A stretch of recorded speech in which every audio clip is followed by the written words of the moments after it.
This game is brought to you by Alumni Analysis. We believe in improving performance by ensuring we are the leader of results.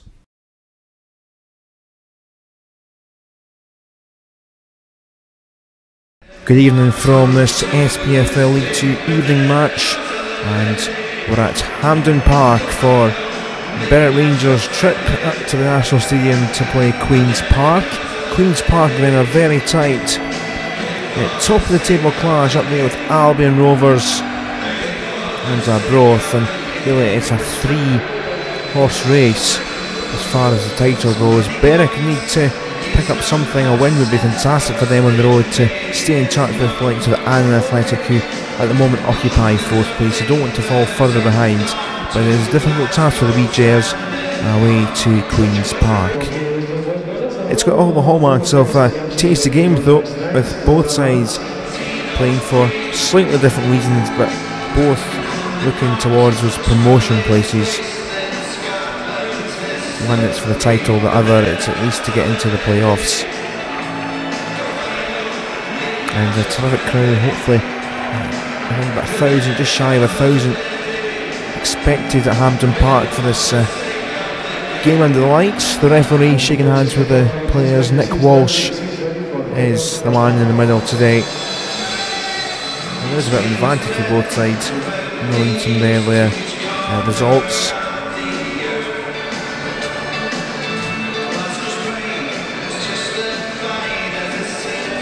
Looks like it'll be Berwick to get us underway. Andrew Russell getting his finger for the ball.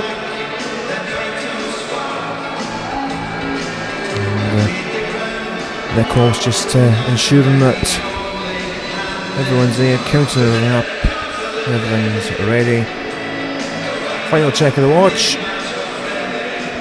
and off we go then for hopefully a very entertaining game on the big pitch at Hampden Park.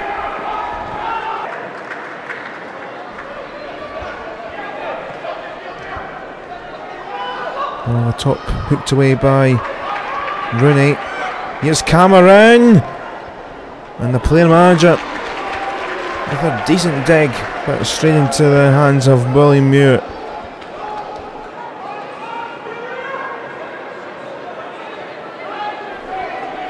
Two Berwick players there. Lee Curry, I think they're likely to have a go. The referee just getting the ball back. It's good to see the Vash and spray in over the last few weeks in Scottish football. Came in the cup. Here's Lee Curry though, and over it goes. Comes on enough from Muir to watch it sail over.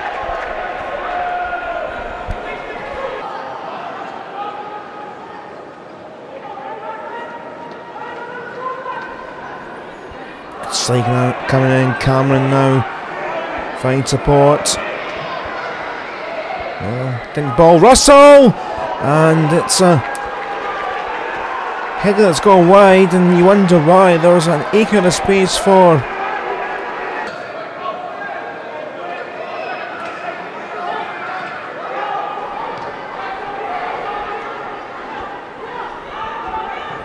it's a high adventurous ball, and one in behind here, Eric, and is that a nibble there from the Queen's Park hands? William Muir had a guilty look, but the referee says goal kick.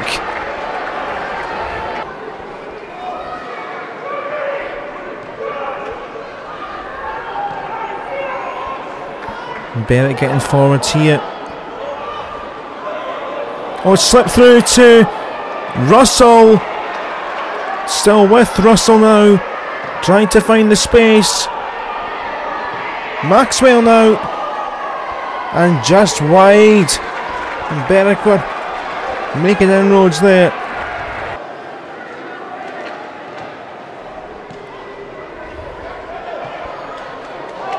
And flag's not going up here. Jordan Moore! Oh, and it's away past the right hand post. It was a lovely little effort, never much else on, so thought about the spectacular the Jordan Moore.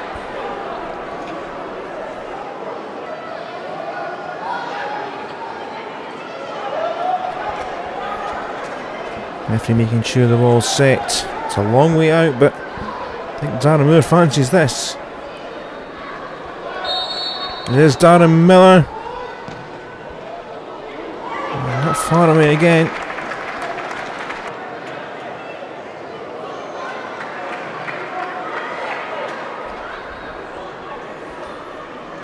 Gold getting plenty of time here. Still is Gold. Russell, back to Gold! Straight into the hands of Muir that, but what a run that was from Gold. Didn't quite get all the way, but decent all the same. Ball in by Miller. Berry gets it away though. Berry. It's Fraser. Sean Fraser! He just fizzes that away from goal. Bald was diving anyway to make sure.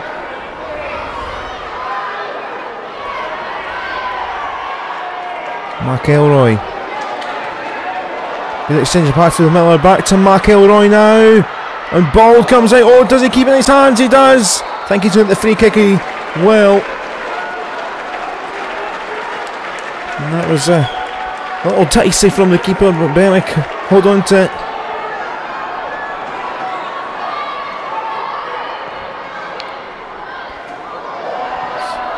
Clear away on the edge of the box. It's out to Sean Burnsley on the left. And it's a free header! In which Moore puts over the bar. And that was the best chance of the game, surely, in terms of gilt edge opportunities.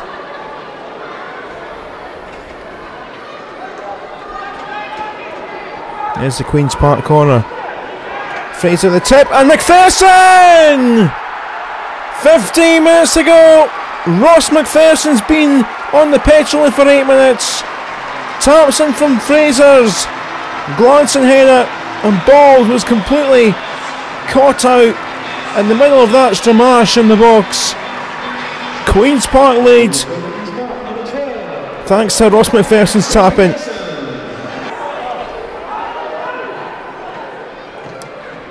Good passing this from Berwick out to Drummond. Comes back to Drummond. It's a good ball and it comes back. Russell!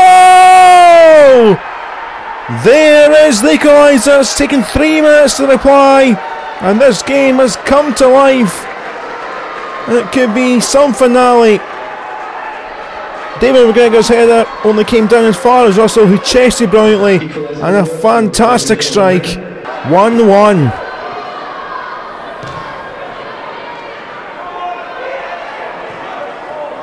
Bert trying to break him again, look for the winner. Slipped inside here. And another snapshot just into the hands of Bald again. It's cut by Berry. Woods in the mix too. And it's now out wide, and there's an overlap here. McPherson was parried! And Paul Woods, with 4 minutes to go, may well have won it this time.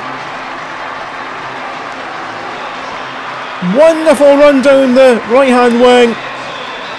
And McPherson thought he was going to get his second, but Ball just parried it straight into the path of Paul Woods. And it's 2-1 to the Spiders.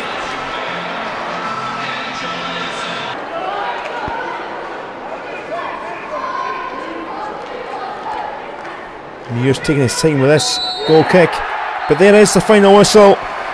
Nick Walsh blows his whistle for the last time, and for Queen's Park, they've done the job. They've left it late, but they remain in the title race. They keep on top of things. The goals came in the last 15 minutes. Sean Fraser tapped towards goal from a corner, but Ross McPherson got the final touch. May well have taken another touch off a Berwick player, but in it went for 1-0 Queen's Park. But then a great chest down and goal from Andy Russell to make it 1-1 3 minutes later. But it was Paul Woods that helped a spilled shot from McPherson to make it 2-1.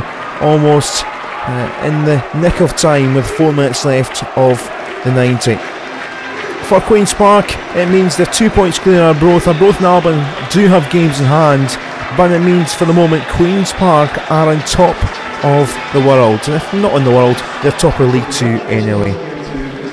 Berwick are still in 5th place, but they're now 6 points behind Ann Athletic in 4th in that final playoff spot. They do have a game in hand, but they do have a bit of work to do to catch up. So full-time score, it was Queen's Park 2, Berwick Rangers 1. Now let's head down there and get some post-match reaction from the losing player manager Callum of Berwick Rangers. Very good first half. Were you a little bit disappointed to go in at half-time 0-0? Yeah, because I was pleased that we started the game so well, because we were a wee bit wary, after Tuesday's exertions that we'd maybe be a little bit flat, but no, to the players' credit, we came out right for the start and dominated the game, created quite a few chances. It's been sort of the story of our season in terms of we're creating lots of chances but not taking them. So at half-time now you think, okay, we've got to maintain that. I was concerned that in the second half that we would maybe tail off a little bit with the exertions of the whole week. But I don't think that was really the case. I still felt the second half was more even. Both teams were trying to win the game. We were disappointed in the first goal because it's a set piece and we should be marking, and it's a free header. So that was really disappointing, but again the guys showed a lot of character, bounced back, and Andy Russell took his goal really well. It was probably the first time in the game where we did show a little bit of composure in that final third, and that's what happens when you do. And at that stage I thought we can maybe even nick it, but then we give the ball away in our attack, and because of that our defence is out of position. The lads got across the front of our defender and Baldy's made a decent save, but it's just fell to their guy. On another day it might have fell to our defender and we could have cleared it. So really disappointed, and I feel for the boys because their attitude and their commitment today and this week's been different class. Well, obviously, as you said, big effort on Tuesday night to make it through to the quarter-finals of the Scottish Cup. Having obviously watched the game, the example I would have said was soccer punch. I think you noted that you did quite well in the second half, a little bit more even between the two teams, but did you still feel that it was kind of the 2 goals that they scored somewhat came against the run of play? Again, your guys put in a big effort, so it felt once you got the goal back pretty fast that you probably would have gone on from there. I'm sure you had the same feeling about it. Exactly. I did feel that once we equalised it gave us a lift, and any kind of tiredness that might have been there seemed to just go away, and we had an extra spring in our step, and I was hoping that but we made a positive change by, I felt Andy Russell worked his socks off, and we just felt that Craig Dargo was a wee bit different for Andy, and might just pose a wee bit different problem. Unfortunately it didn't pay off for us. On another day I'm sure it would have. So to come away from the game with no points is hard to take, and we've got to pick ourselves up because we're back up at Elgin on Tuesday, so there's not any time to feel sorry for ourselves, and I'll make sure that the players are not going to be like that anyway. Big schedule ahead of you, as you said, league games and a big cup game as well. Thankfully, I think in one sense there's a couple of the teams above you that are dropping form a wee bit. Albion lost a game today, making it 4 in a row. Annan moved slightly ahead of you, but you've still got that extra game in hand. Do you feel that having the quarter-final now 2 weeks away is going to be a bit of a distraction trying to make up those games? Not on today's performance. I think the way the players went about their jobs today shows that they're fully committed to the league. The league is their main aim. It always has been at the start of the season. The cup is fantastic for the club, and the boys will enjoy it when it comes. But I've stressed to them that the important thing for us is, by the time that cup run is finished, that we're still in a position where we can challenge for the playoffs. Just in regards to obviously the cup game, which is the big news in Berwick at the moment, no disrespect to Spartans, but being a lowland league team, now going to play a team that was in the Premiership last year, are you going to approach it in a different way in terms of setting up the team, or are you just going to go out and tell the lads play the way they've been doing all season?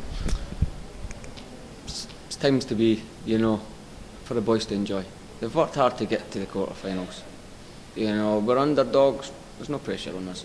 There was pressure on us on Tuesday against Spartans because we were expected to win. This time around, Hibs are expected to win, so it's an opportunity for the players to go out, express themselves. They all want to improve in the game and get on and maybe get to full time, so it's an opportunity for them to go out and express themselves, and I'm going to just let them enjoy themselves. Just on a personal note for yourself, how did it feel to be back in Hampden in front of the TV cameras again? Great.